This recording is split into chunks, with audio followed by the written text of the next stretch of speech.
It is time for my Christian review of regular books and no spoiler review for the uncompleted Empyrean series. Let's get into it.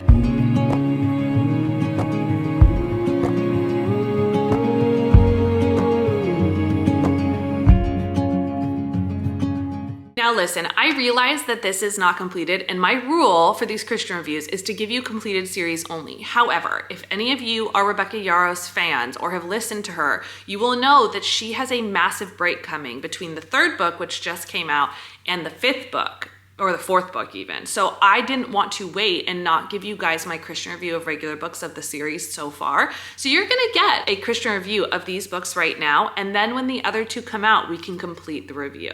Let's go ahead and get into it. If you haven't seen one of these videos before and you wanna know what these Christian reviews are all about, you can do so by heading to the video that's pinned at the top of the playlist. That will give you all of the information and what to expect. However, what you need to know is I'm gonna do my regular review first, basic thoughts, what I think, star rating, etc. And then we're gonna get into the Christian review, and that goes over basic things that may or may not have a fellow believer or anyone wanting to read the book. I also will give you an age range that I think is appropriate for the book. I picked up this series before I was super into any sort of reading fantasy. I had only read Harry Potter, and I'd read The Hunger Games, which isn't really fantasy, it's dystopian, right? But I had really only had this experience with Harry Potter. And so I had no idea what to expect with this series, and I truly feel like this series has turned into my Roman Empire. It was the first series to teach me about dragons. It was the first series to make me fall in love with this kind of war college experience. And I just love how the characters move and develop, even when they annoy me, even when I don't agree with them. I have a super fun time. I do think that this is extremely mature content. I believe the characters are very young. However, they're going through life experiences that should be managed by a much more mature person. And so I definitely think that will weigh in on my Christian review side of things and the age overall. Coming back to my regular review, however, I will tell you that these books truly are just some of my favorites. I've actually read both these two books, the first and the second one, twice. The first time I physically read them with my eyes, and then I went back and I did the graphic audio of both of them before Onyx Storm came out. And I just read Onyx Storm when it came out in January, and I did an immersive read of that book. Now, these three books truly are some of my favorites, and I just think that they are so much fun. Finally, I just want to let you know that my rating for all three of these books is 5 stars. When I tell you this book series is my Roman Empire, I truly mean it. However, if I were to really be super critical, because I read these two books very early on in my reading journey, I'd say that Iron Flame probably gets a 4.5 star because it gets a little slow in the middle.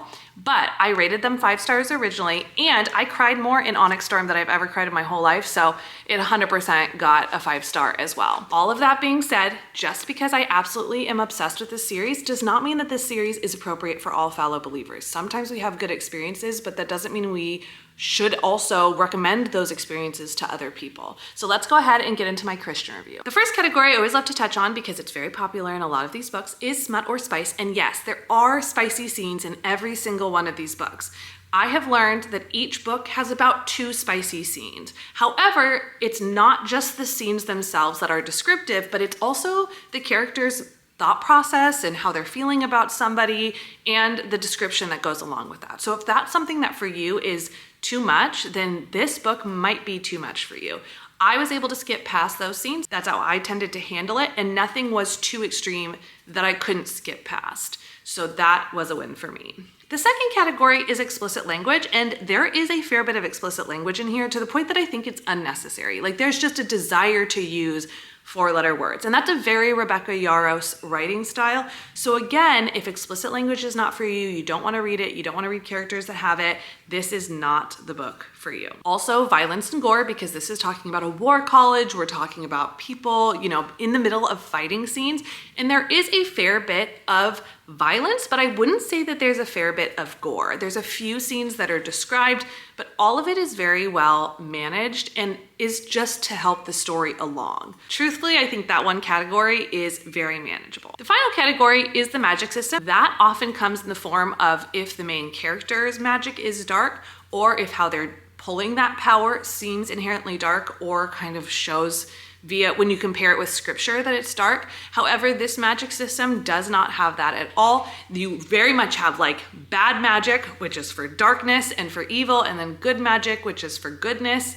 and good people. So I think that it's very easy for you to differentiate that just like you would anything else in any other book where there is good and there is bad. There's evil and there is goodness. So to me, the magic system is totally fine. All of that being said, now going to my age range, I'm going to say that this book is 100% 18 plus. Again, the characters are very young. I think they're meant to be around 18, 19, 20, which usually a book could be in that category, and then you can say, great, let your 16-year-old read it. However, due to the categories I just discussed and the extensiveness of it, I would not feel comfortable with my 16-year-old reading that book.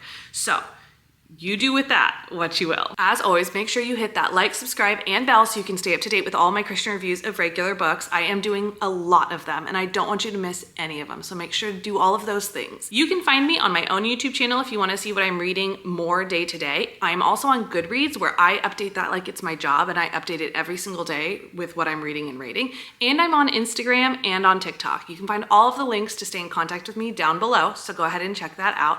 And remember, we don't want to lose this conversation with you. So comment down below what you'd like me to read, or if you've read this series, what you think. Or if you want to continue the conversation via email, you can email us at hello@trokia.org. I cannot wait to see you on the next one.